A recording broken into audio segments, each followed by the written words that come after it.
right, we are recording. This is episode 34 of Conscious Growth. Today we're talking about ads, analytics, tracking, and attribution, and talking about the paid acquisition pipeline. So which part do you want to talk about first? This is basically why every company needs to have a paid acquisition pipeline if you're growing, especially if you're in consumer packaged goods. I'm going to let you lead.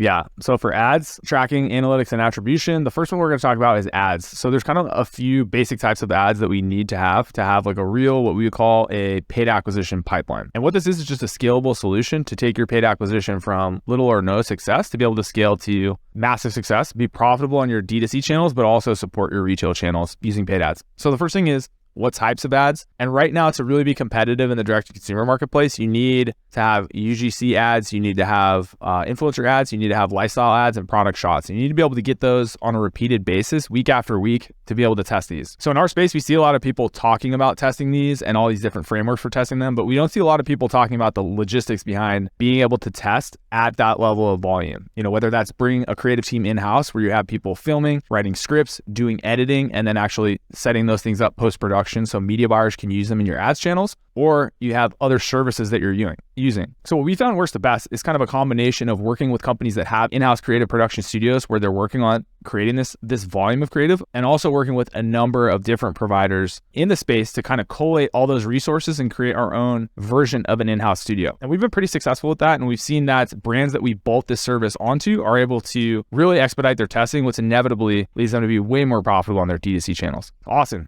I know you've been leading up the charge to develop this paid acquisition pipeline, especially the creative studio. So like, what have you been using? What do you think is good? What do you think is not good or a waste of money in the marketplace for these services? The first thing to realize when we're talking about something like meta creatives is that there's a such thing as too much, and there's also such thing as not enough testing. And so the reason I bring this up first is a lot of people get hooked on, I need to test a million creatives. And like the reality of the situation is every week, Facebook's marketplace is different with ad inventory. Every week, the optimization of the algorithm is slightly different. And then you pair that along with the fact that one image could have 1,000 different variations of copy with it. You can continue to relentlessly test copy.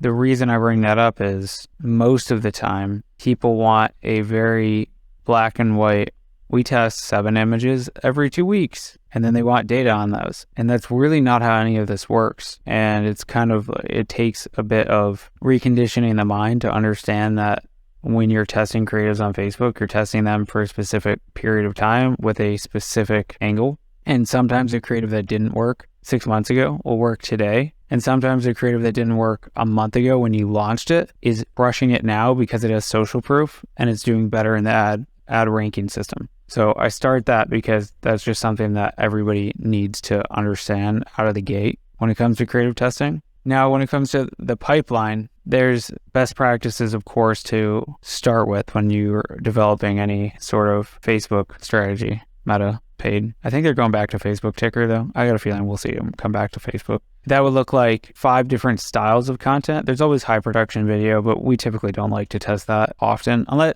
if a company's getting it for branding purposes or for demand generation, for sure. But if not, we never see it beat any of these other mediums or types of content. There's UGC/customer testimonials. There's product lifestyle imagery. There's influencer UGC, which is coming from their page, and that's a whitelisted influencer post. And then there's like product photography with text on image, like some sort of CTA. The lifestyle image can also have that. Typically, we see the product shot or product in real life or product with lifestyle influencer type photo with text on it doing incredibly well. We also see the UGC style testimonial holding the camera slightly edited plus the influencer UGC using their whitelisted, so using their actual Facebook page, do incredibly well also. I would build all of those out and do it in the simplest way. There's tons of tools to help either agencies or companies acquire UGC, Billow, Trend. I think Grin may do it. Incense is like a million now. So it's really just like testing them all, kind of seeing who's on those platforms, because I do find that each platform has a different caliber of people.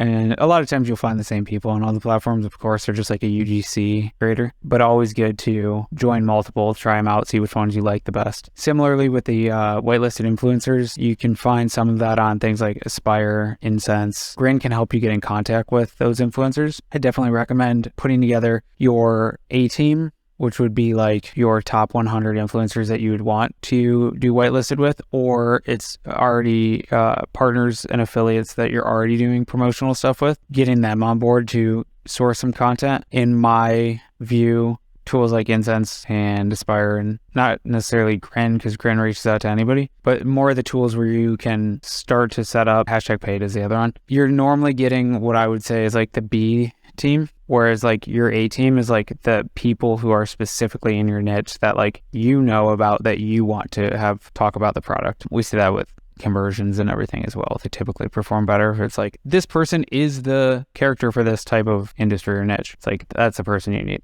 Yeah.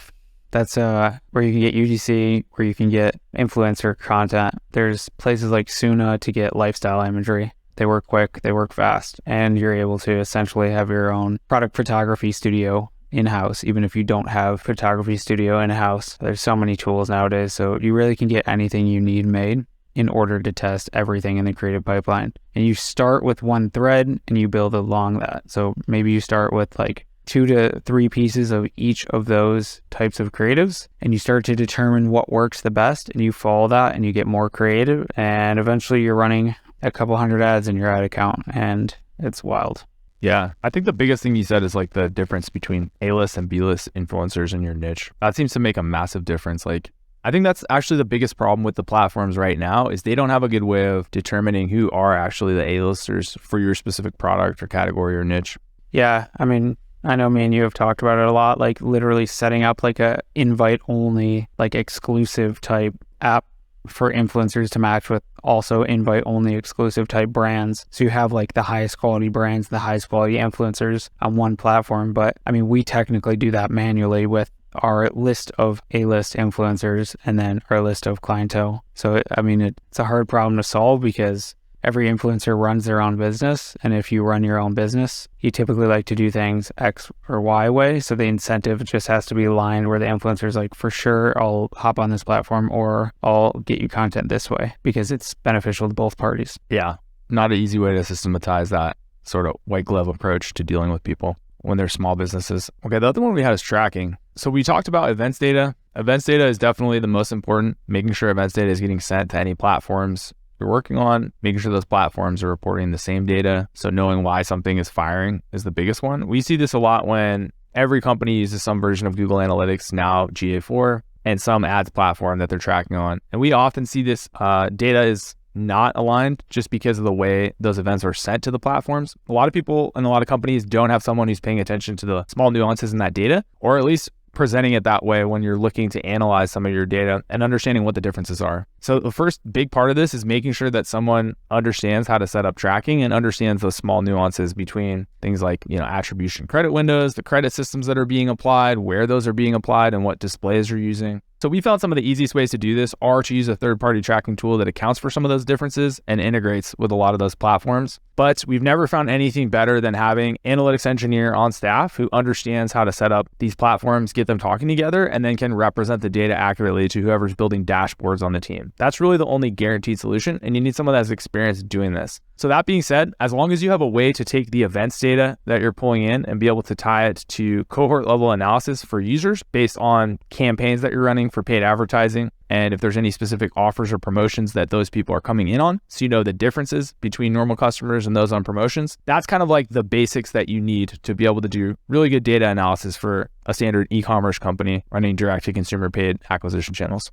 For sure. Yeah, 100%. It's a game. Get your data in check. It's the only way you can scale. And before the call, we were talking about how this has been applied to some of the companies we're working with right now. And I know you mentioned one where previously we had thought that in order to be profitable, just based on all the costs, looking at the P&L, we'd have to have about I think it was a 1.6, the equivalent of it was like a 0.6 ROAS, right? No, it was like slightly under 1. Yeah, on platform ROAS, so slightly under 1.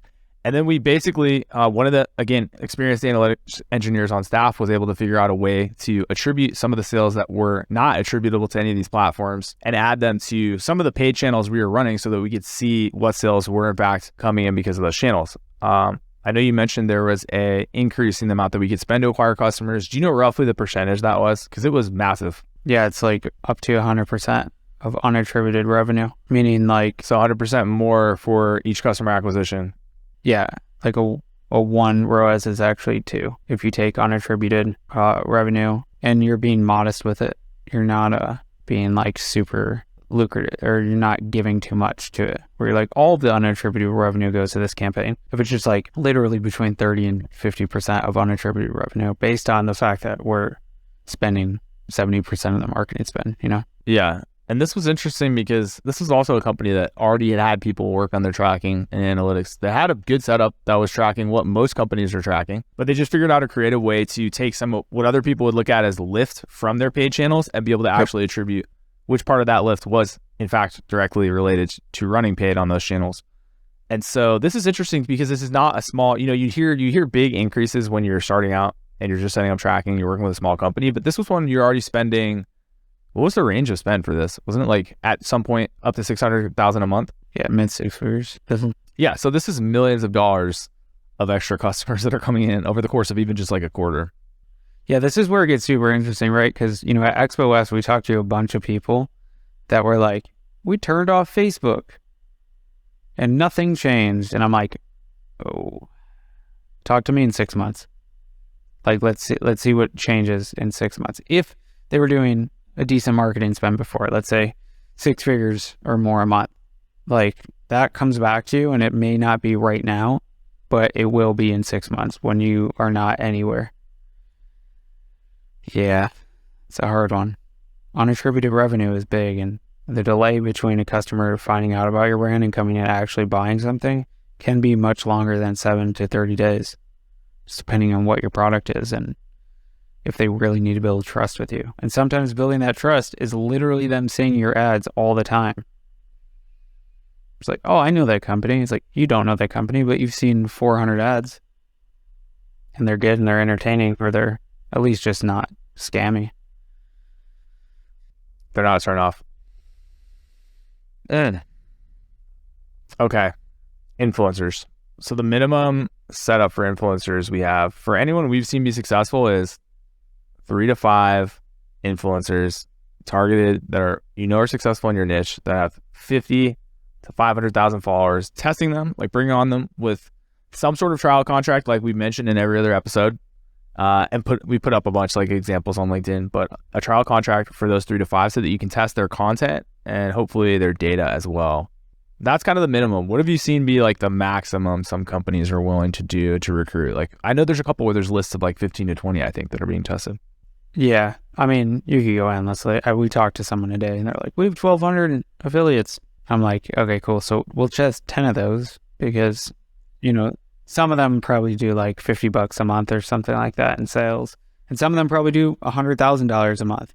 It can be pretty crazy at the end of the day, but ultimately the sweet spot is it can scale a lot. I mean, 20 to 25 if they're high quality and you can actually spend an amount of money a day that makes that influencer happy month over month, it makes the company happy. So, I mean, if you're spending $1,000 a day per influencer and you have 25 influencers, then everybody's pretty happy because they make a decent amount based on their percentage commission. And then, of course, the business is now spending $25K a month on essentially distributed, decentralized pages. So, like, risk is shared across them, but also, like, performance is shared across 25 different pages. So, it's, yeah, upper end, I mean, there's a sweet spot. Yeah, exactly. Exactly. Yeah, I think the sweet spot too for me is like people that actually want to work with the brand as well. Because we've seen like the problems of some of your best performers being people that don't care about the brand, and then they start kind of leading you in directions you don't want to go in terms of time and energy and payments. Yep. Which would be bad. Yeah, it makes no sense. Yeah, exactly. Nice. So that's kind of the basics. We see that as like really a bolt-on solution if you have those 4 things. What we talked about for the types of ads, the basic tracking events and the way they need to talk to each other, the way to analyze those events in terms of your cohort analysis. and then what you can test in terms of whitelisting influencers. All these strategies are talked about a lot, but I don't think anyone's talking about how you need them all to work. They're all kind of like the whole game, right? You need every single one of those to work, but it really is a bolt-on strategy that'll work for most CPG companies that are running direct-to-consumer marketing. The last thing we have that's separate, that's kind of a sub-strategy, is it's our strategy of the week. Retail. Try it before you buy it to get brand and name recognition before people are searching shelves and getting lost in all the products that are in stores. Yeah, just geolocate an area, do an irresistible offer. 50% off, free plus shipping, sample packs, BOGO, whatever it is. I mean, you want it to be a shorter duration, whatever it is, whatever that deal is. And make sure your creatives are talking about that you're in stores in their location. Make sure that your copy is talking about it, and make sure the landing page and the deal page is also showing that over and over again. So you hit all that subliminal targeting and you make it so it's in the back of their mind that, oh yeah, when I go to Whole Foods to go and buy, I'll re-up at Whole Foods in a month or whatever that time frame is. Yeah, it's ridiculous. It works very, very well to essentially have people try your product before they go buy it in stores. Yeah, super exciting. And a small addition to this that we recently heard about is, so I was talking to one of the sales reps at No Commerce, and they were telling me about how a lot of companies are using No Commerce post-purchase surveys to find out more about how people are purchasing in stores. Basically asking them, where you purchased, but also as an incentive to fill out different surveys, giving a coupon code that's retailer specific that allows people to automatically reimburse themselves. If they get a receipt and scan it, they get paid on Venmo for that reimbursement. So this is like a really interesting way to incentivize people to get in specific retailers. Yeah, and to get, post-purchase survey data, which is amazing as well. So something that definitely brands should be thinking about if they're pushing into new retailers and they're already running direct-to-consumer marketing. If you want to get feedback on your online marketing as well as why people are purchasing in different retailers and incentivize them, definitely check out No Commerce. I know we're going to. Get a rebate on your chocolate bar. Yeah, get a rebate. Okay. Basically awesome. What it is. Are we going to talk about the state of America this week, or do you have any other topics that you want to wrap up with? Nah, man, we're sideways. We may have gone downhill a little bit. All the SIVB stuff and the printing and hopefully we can pull back up. We'll see. We got to pull America back up.